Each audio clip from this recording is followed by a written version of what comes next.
Chapter 14 Mina Harker's Journal 23 September. Jonathan is better after a bad night. I am so glad that he has plenty of work to do, for that keeps his mind off the terrible things. And, I am rejoiced that he is not now weighted down with the responsibilities of his new position. I knew he would be true to himself. And now how proud I am to see my Jonathan rising to the height of his advancement and keeping pace in all ways with the duties that come upon him. He will be away all day till late, for he said he could not lunch at home. My household work is done, so I shall take his foreign journal and lock myself up in my room and read it. 24 September. I hadn't the heart to write last night. That terrible record of Jonathan's upset me so. Poor dear, how he must have suffered, whether it be true or only imagination. I wonder if there is any truth in it at all. Did he get his brain fever and then write all those terrible things, or had he some cause for it all? I suppose I shall never know, for I dare not open the subject to him. And yet, that man he saw yesterday, he seemed quite certain of him. Poor fellow, I suppose it was the funeral upset him and sent his mind back on some train of thought. He believes it all himself. I remember how on our wedding day he said, "Unless some solemn duty come upon me to go back to the bitter hours, asleep or awake, mad or sane." There seems to be through it all some thread of continuity. That fearful Count was coming to London, if it should be, and he came to London with his teeming millions. There may be solemn duty, and if it come, we must not shrink from it. I shall be prepared. I shall get my typewriter this very hour and begin transcribing. Then we shall be ready for other eyes if required. And if it be wanted, then perhaps, if I am ready, poor Jonathan may not be upset, for I can speak for him and never let him be troubled or worried with it at all.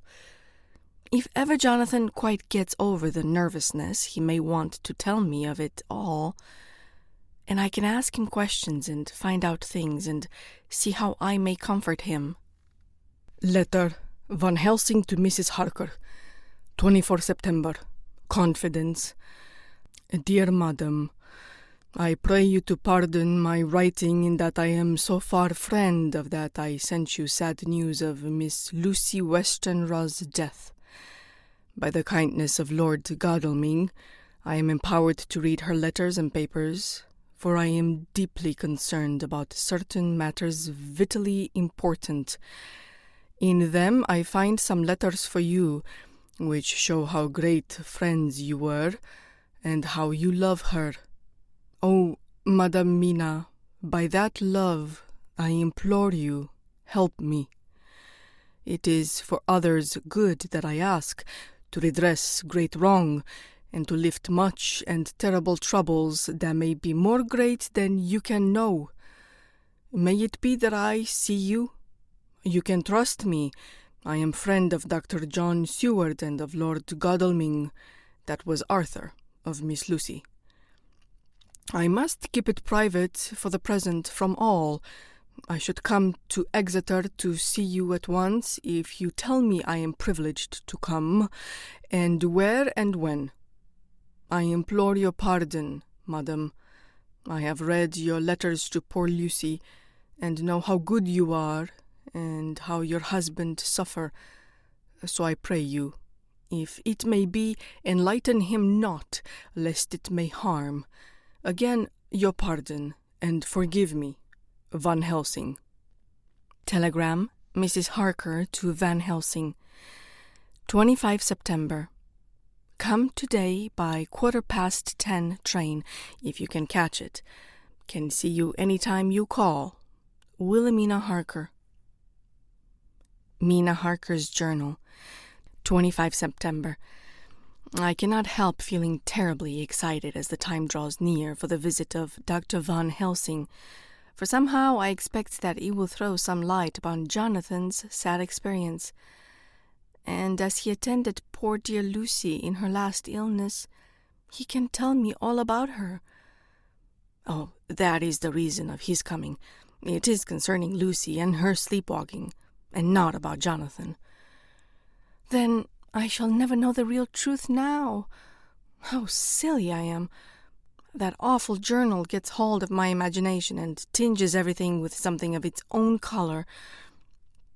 Of course it is about Lucy. That habit came back to the poor dear, and that awful night on the cliff must have made her ill. I had almost forgotten in my own affairs how ill she was afterwards. She must have told him of her sleepwalking adventure on the cliff, and that I knew all about it, and now he wants me to tell him what she knows, so that he may understand. I hope I did right in not saying anything of it to Mrs. Westenra. I should never forgive myself if any act of mine, were it even a negative one, brought harm on poor dear Lucy. I hope, too, Dr. Van Helsing will not blame me. I have had so much trouble and anxiety of late that I feel I cannot bear more, just at present. I suppose a cry does us all good at times, clears the air as other rain does. Perhaps he was reading the journal yesterday that upset me, and then Jonathan went away this morning to stay away from me a whole day and night, the first time we have been parted since our marriage. I do hope the dear fellow will take care of himself, and that nothing will occur to upset him. It is 2:00, and the doctor will be here soon now. I shall say nothing of Jonathan's journal, unless he asks me. I'm so glad I have typewritten out my own journal, so that, in case he asks about Lucy, I can hand it to him. It will save much questioning. Later. He has come and gone. Oh, what a strange meeting, and how it all makes my head whirl round. I feel like one in a dream. Can it be all possible, or even a part of it? If I had not read Jonathan's journal first, I should never have accepted even a possibility. Poor dear Jonathan. Oh, how he must have suffered. Please, the good God, all this may not upset him again. I shall try to save him from it, for it may be even a consolation and a help to him, terrible though it be, and awful in its consequences, to know for certain that his eyes and ears and brain did not deceive him, and that it is all true. It may be that it is the doubt which haunts him, that when the doubt is removed, no matter which, waking or dreaming, may prove the truth, he will be more satisfied and better able to bear the shock. Dr. Van Helsing must be a good man as well as a clever one, if he is Arthur's friend and Dr. Seward's, and if they brought him all the way from Holland to look after Lucy. I feel, from having seen him, that he is good and kind and of a noble nature. When he comes tomorrow, I shall ask him about Jonathan. And then, oh, please God, all this sorrow and anxiety may lead to a good end. I used to think I would like to practice interviewing. Jonathan's friend on the Exeter News told him that memory was everything in such work, that you must be able to put down exactly almost every word spoken, even if you had to refine some of it afterwards. Here was a rare interview. I shall try to record it verbatim. It was 2:30 when the knock came. I took my courage à deux mains and waited. In a few minutes, Mary opened the door and announced, "Dr. Van Helsing." I rose and bowed, and he came towards me, a man of medium weight, strong built, with his shoulders set back over a broad, deep chest, and a neck well balanced on the trunk as the head is on the neck. The poise of the head strikes one at once as indicative of thought and power. The head is noble, well-sized, broad, and large behind the ears. The face, clean-shaven, shows a hard, square chin, a large, resolute, mobile mouth, a good-sized nose, rather straight, but with quick, sensitive nostrils that seem to broaden as the big, bushy brows come down and the mouth tightens. The forehead is broad and fine, rising at first almost straight and then slopping back above two bumps or ridges wide apart. Such a forehead that the reddish hair cannot possibly tumble over it, but falls naturally back and to the sides. Big, dark blue eyes are set widely apart and are quick and tender or stern with a man's moods. He said to me, "Mrs. Harker, is it not?" I bowed assent. "That was Miss Minamore." Again I assented. "It is Minamore that I come to see, that was friend of that poor dear child Lucy Westenra. Madame Mina, it is on account of the dead I come." "Sir," I said, "you could have no better claim on me than that you were a friend and helper of Lucy Westenra." And I held out my hand. He took it and said tenderly, "Oh, Madame Mina, I knew that the friend of that poor Lily girl must be good, but I had yet to learn." He finished his speech with a courtly bow. I asked him what it was that he wanted to see me about, so he at once began. "I have read your letters to Miss Lucy. Forgive me, but I had to begin to inquire somewhere, and there was none to ask. I know that you were with her at Whitby. She sometimes kept a diary. Oh, you need not look surprised, Madame Mina. It was begun after you have left, and was in imitation of you, and in that diary she traces by inference certain things to sleepwalking, in which she puts down that you saved her. In great perplexity, then I come to you, and ask you out of your so much kindness to tell me all of it that you can remember." "I can tell you, I think, Dr. Van Helsing, all about it." "Oh, then you have good memory for facts, for details. It is not always so with young ladies." "No, doctor, but I wrote it all down at the time. I can show it to you if you like." "Oh, Madame Mina, I will be grateful. You will do me much favor." I could not resist the temptation of mystifying him a bit. I suppose it is some of the taste of the original apple that remains still in our mouths. So I handed him the shorthand diary. He took it with a grateful bow and said, "May I read it?" "If you wish," I answered as demurely as I could. He opened it, and for an instant his face fell. Then he stood up and bowed. "Oh, you so clever woman," he said.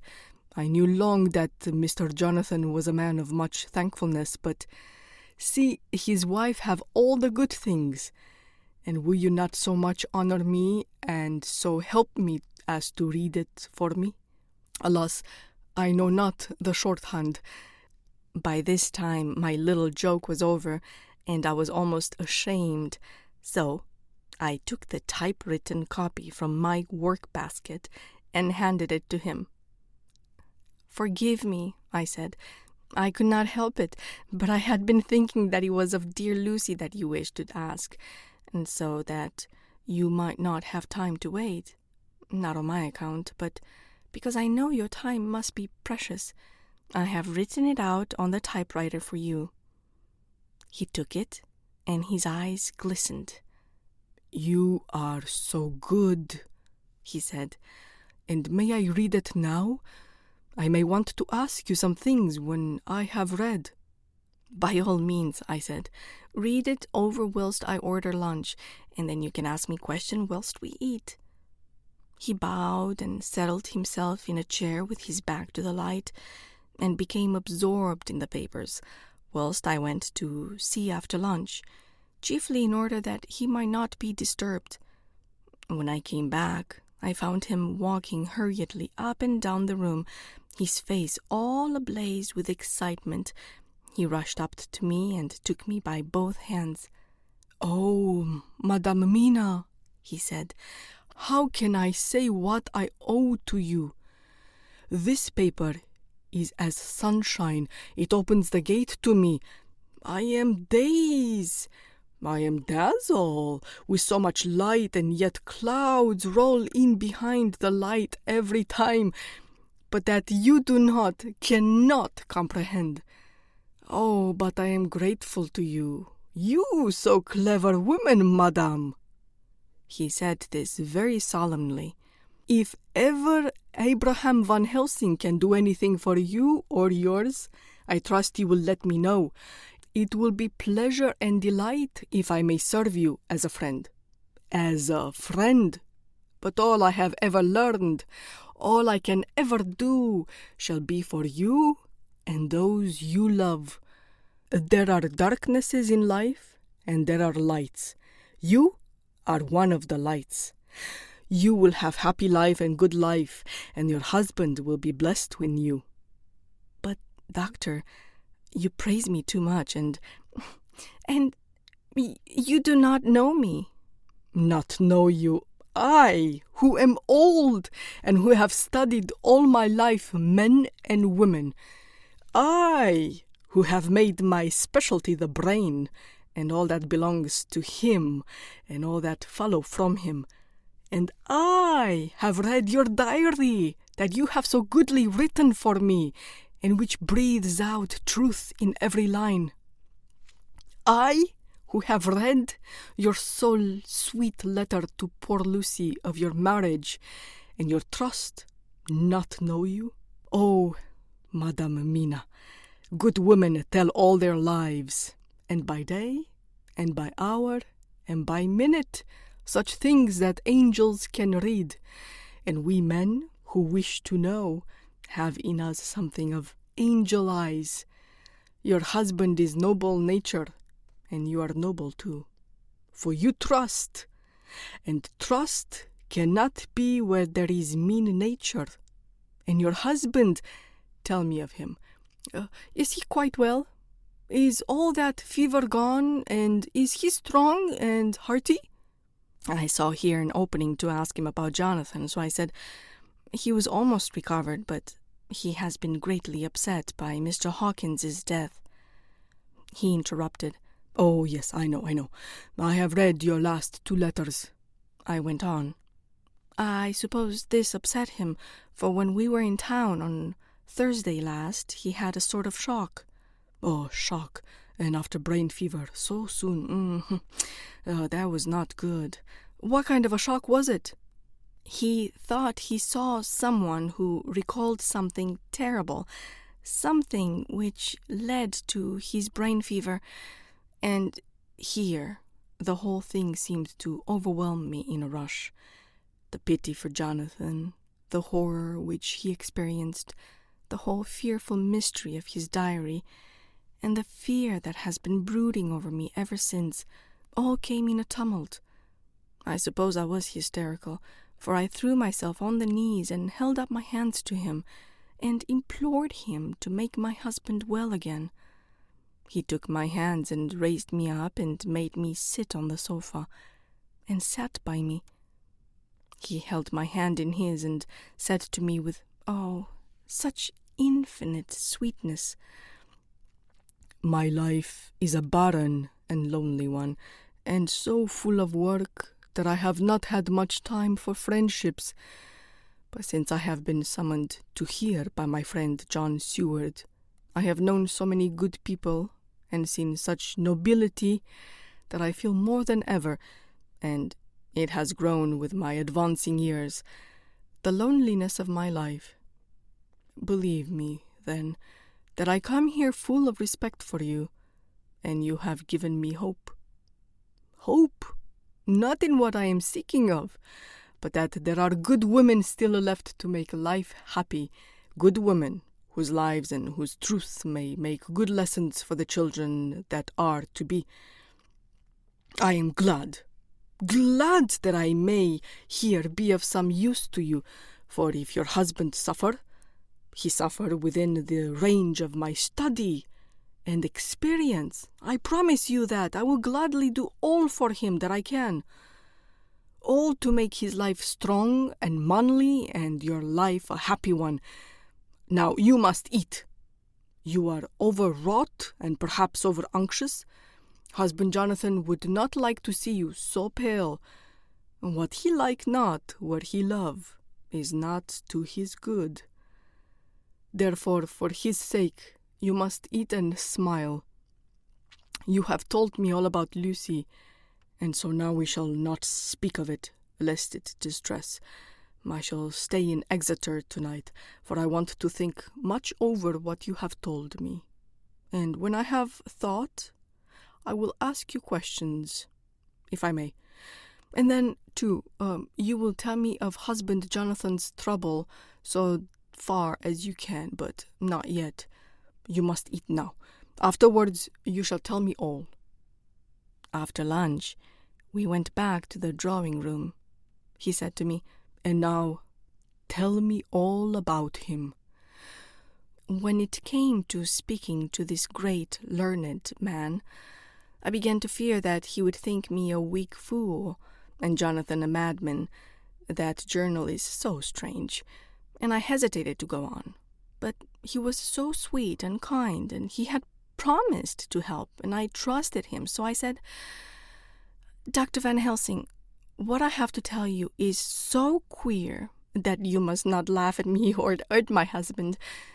I have been since yesterday in a sort of fever of doubt. You must be kind to me and not think me foolish that I have even half believed some very strange things." He reassured me by his manner as well as his words when he said, "Oh, my dear, if you only know how strange is the matter regarding which I am here, it is you who would laugh. I have learned not to think little of anyone's belief, no matter how strange it be. I have tried to keep an open mind, and it is not the ordinary things of life that could close it, but as the strange things, the extraordinary things, the things that make one doubt if they be mad or sane." Thank you 1,000 times. You have taken a weight off my mind. If you will let me, I shall give you a paper to read. It is long, but I have typewritten it out. It will tell you my trouble and Jonathan's. It is the copy of his journal when abroad, and all that happened. I dare not say anything of it. You will read for yourself and judge. But then, when I see you, perhaps you will be very kind and tell me what you think." "I promise," he said, as I gave him the papers. "I shall in the morning, so soon as I can, come to see you and your husband, if I may." "Jonathan will be here at 11:30, and you must come to lunch with us and see him then. You could catch the quick 3:34 train, which will leave you at Paddington before 8. He was surprised at my knowledge of the trains offhand, but he does not know that I have made up all the trains to and from Exeter, so that I may help Jonathan in case he is in a hurry. So he took the papers with him and went away, and I sit here thinking, I don't know what." Letter by hand. Van Helsing to Mrs. Harker, 25 September, 6 o'clock. Dear Madam Mina, I have read your husband's so wonderful diary. You may sleep without doubt. Strange and terrible as it is true. I will pledge my life on it. It may be worse for others, but for him and you, there is no dread. He is a noble fellow, and let me tell you from experience of men, that one who would do as he did in going down that wall and to that room, and going a second time, is not one to be injured in permanence by a shock. His brain and his heart are all right. This I swear, before I have ever seen him, so be at rest. I shall have much to ask him of other things. I am blessed that today I come to see you, for I have learned all at once so much that again I am dazzle more than ever, and I must think. Yours, the most faithful, Abraham Van Helsing.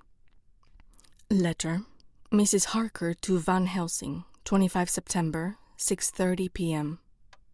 My dear Dr. Van Helsing, 1,000 thanks for your kind letter, which has taken a great weight off my mind.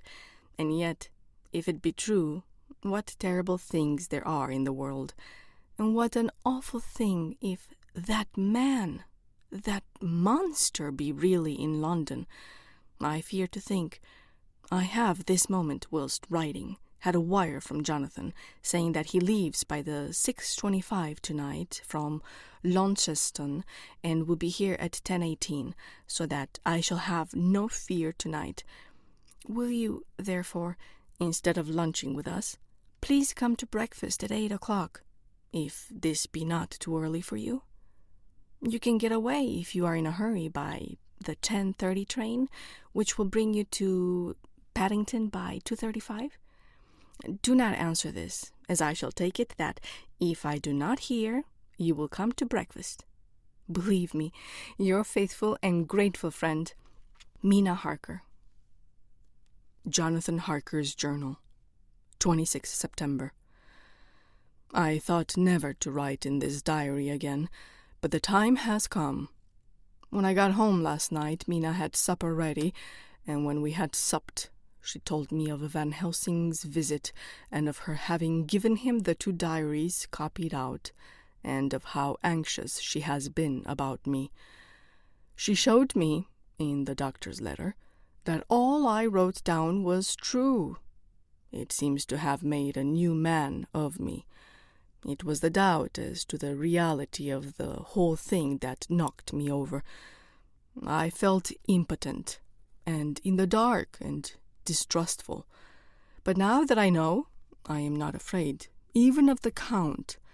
He has succeeded, after all, then, in his design in getting to London, and it was he I saw. He has got younger. And how? Van Helsing is the man to unmask him and hunt him out, if he is anything like what Mina says. We sat late and talked it all over. Mina is dressing, and I shall call at the hotel in a few minutes and bring him over. He was, I think, surprised to see me. When I came into the room where he was and introduced myself, he took me by the shoulder and turned my face round to the light and said, after a sharp scrutiny, "But Madame Mina told me you were ill, that you had had a shock." It was so funny to hear my wife called Madame Mina by this kindly, strong-faced old man. I smiled and said, "I was ill. I have had a shock, but you have cured me already." "And how?" "By your letter to Mina last night. I was in doubt, and then everything took a hue of unreality, and I did not know what to trust, even the evidence of my own senses. Not knowing what to trust, I did not know what to do, and so had only to keep on working in what had hitherto been the groove of my life. The groove ceased to avail me, and I mistrusted myself. Doctor, you don't know what it is to doubt everything, even yourself. No, you don't. You couldn't, with eyebrows like yours." He seemed pleased and laughed as he said, "So, You are physiognomist. I learn more here with each hour. I am with so much pleasure coming to you to breakfast, and, oh, sir, you will pardon praise from an old man, but you are blessed in your wife." I would listen to him go on praising Mina for a day or so I simply nodded and stood silent. "She is one of God's women, fashioned by his own hand to show us men and other women that there is heaven where we can enter, and that its light can be here on earth. So true, so sweet, so noble, so little an egoist, and that, let me tell you, is much in this age, so skeptical and selfish.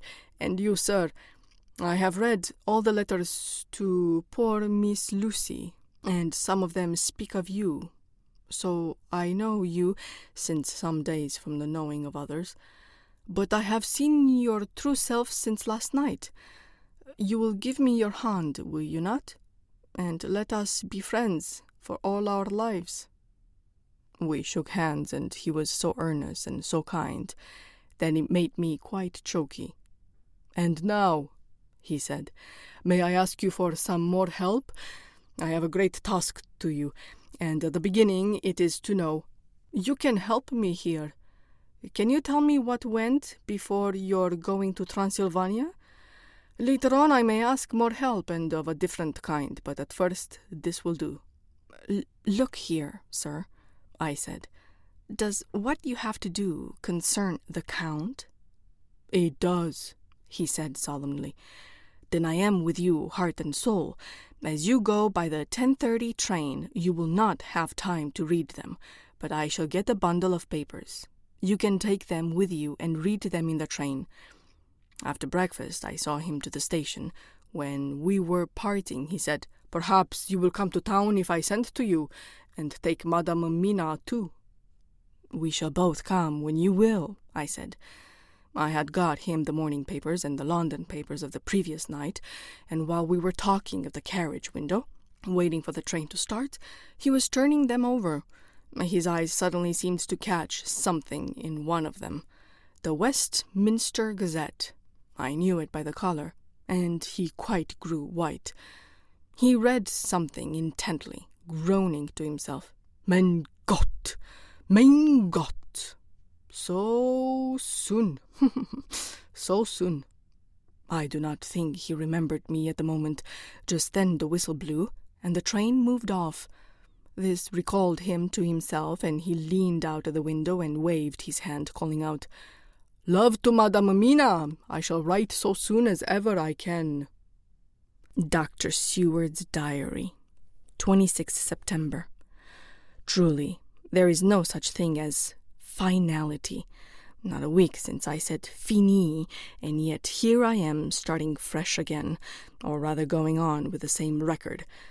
Until this afternoon I had no cause to think of what is done.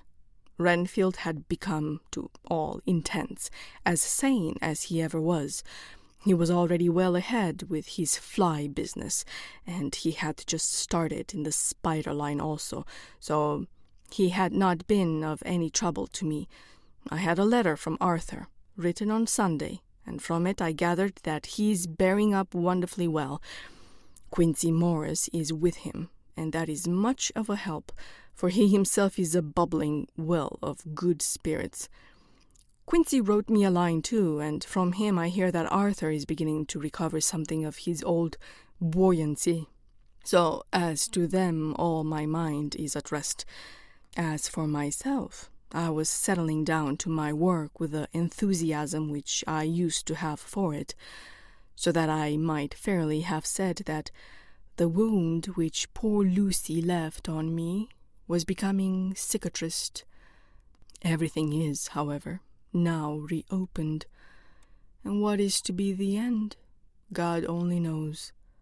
I have an idea that Van Helsing thinks he knows too, but he will only let out enough at a time to whet curiosity. He went to Exeter yesterday, and stayed there all night. Today he came back and almost bounded into the room at about 5:30 and thrust last night's Westminster Gazette into my hand. "What do you think of that?" he asked as he stood back and folded his arms. I looked over the paper, for I really did not know what he meant, but he took it from me and pointed out a paragraph about children being decoyed away at Hampstead. It did not convey much to me until I reached a passage where it described small punctured wounds on their throats. An idea struck me, and I looked up. "Well?" he said. "It is like poor Lucy's." "And what do you make of it?" "Simply that there is some cause in common. Whatever it was that injured her has injured them." I did not quite understand his answer. "That is true indirectly, but not directly." "How do you mean, Professor?" I asked. I was a little inclined to take his seriousness lightly, for, after all, 4 days of rest and freedom from burning, harrowing anxiety does help to restore one's spirits. But when I saw his face, it sobered me. Never, even in the midst of our despair about poor Lucy, had he looked more stern. "Tell me," I said. "I can hazard no opinion. I do not know what to think, and I have no data on which to found a conjecture." "Do you mean to tell me, friend John, that you have no suspicion as to what poor Lucy died of? Not after all the hints given, not only by events, but by me?" "Of nervous prostration, following on great loss of waste of blood." "And how the blood lost or waste?" I shook my head. He stepped over and sat down beside me and went on. "You are a clever man, friend John. You reason well, and your wit is bold, but you are too prejudiced. You do not let your eyes see nor your ears hear, and that which is outside your daily life is not of account to you. Do you not think that there are things which you cannot understand, and yet which are? That some people see things that others cannot? But there are things old and new which must not be contemplated by men's eyes, because they know, or think they know, some things which other men have told them.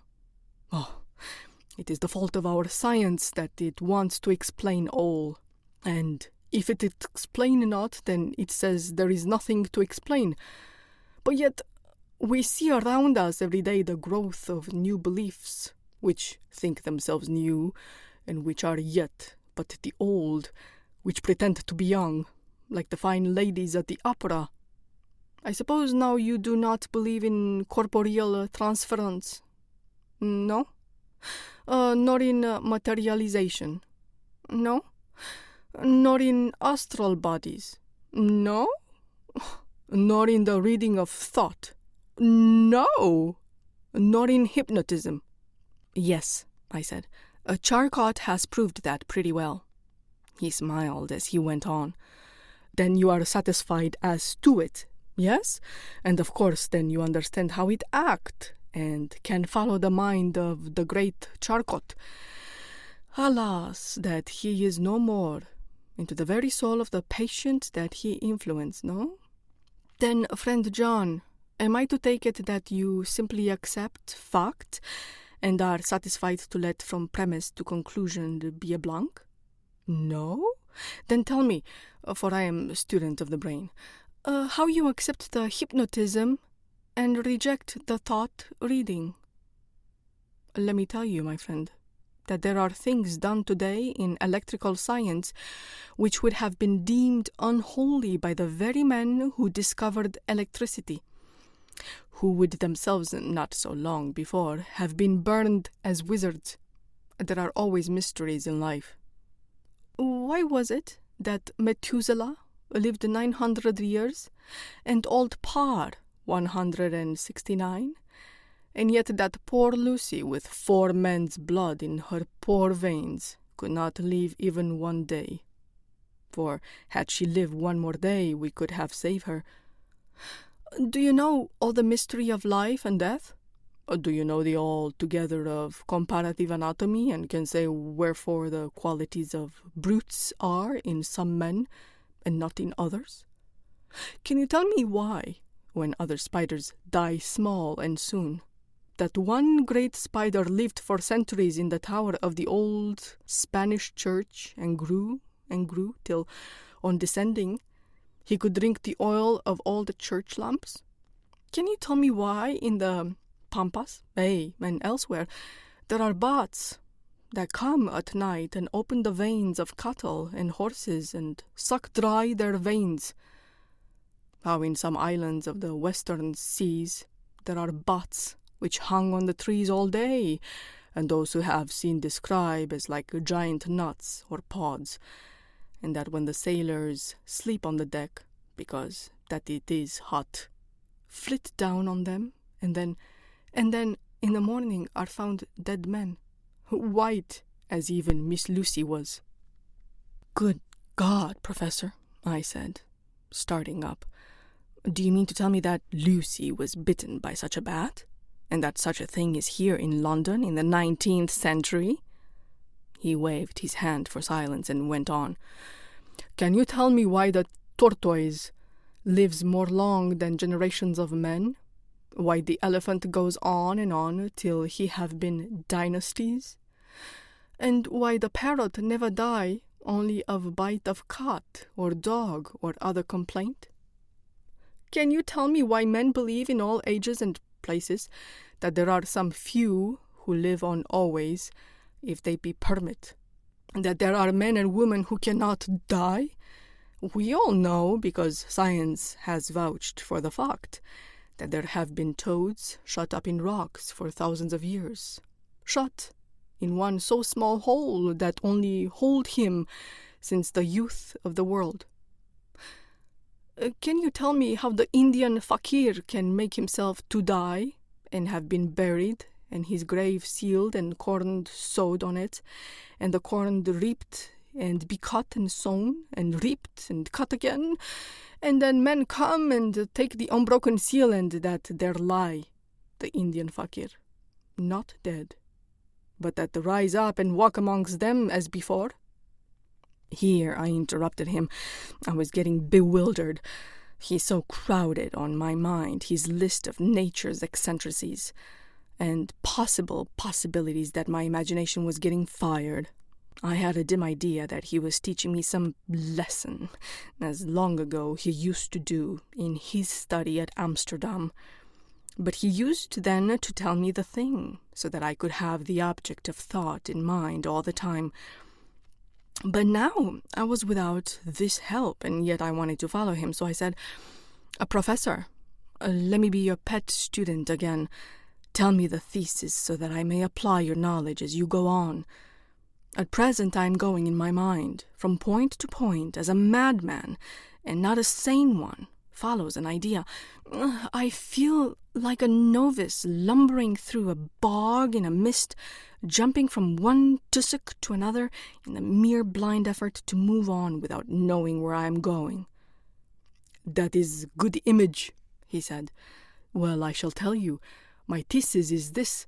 I want you to believe. To believe what?